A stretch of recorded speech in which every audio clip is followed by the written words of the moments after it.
The West Pier in Brighton was constructed in 1866 and was over 1,100 feet long. It was built in response to the hordes of Londoners who were escaping the smoke and smog from the city and commuting to the seaside resort on the East Sussex coast to relax and breathe the bracing sea air. A concert hall was added to the end of the pier in 1916, and popular comedians and theatre plays were held there for decades.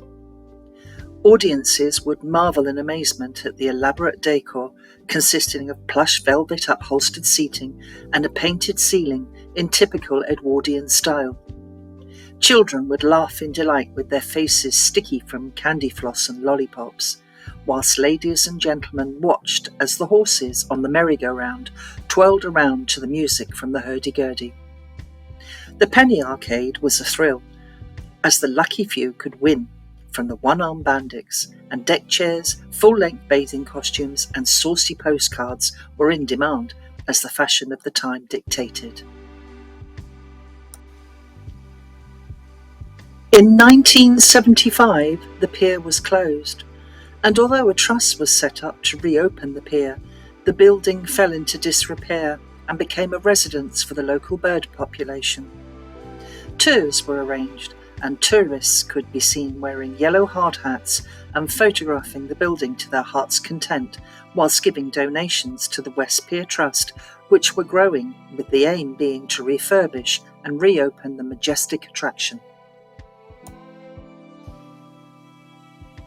Left unattended and battered by stormy seas, the pier fell further into decline with a partial collapse in 2002. In March 2003, the end of the pier caught fire, and within minutes was ablaze, casting a cloud of smoke over the area of Brighton, which could be seen for miles. Arson was suspected, as a boat had been spotted passing close by, and 2 people were seen to throw something onto the end of the pier.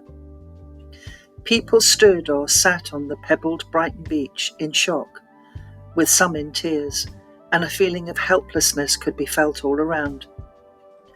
Only a few weeks later, another fire was started on what was left of the concert hall that had been badly damaged previously. Within minutes, another historical monument and one of Britain's treasured heritage sites and Grade 1 listed buildings was gone in a blaze of glory. The metal framework still stands to this day as a stark reminder of the fire over 22 years ago. The steel structure is still inhabited by birds, and from certain angles does indeed look like an ornate birdcage. What will happen to it now?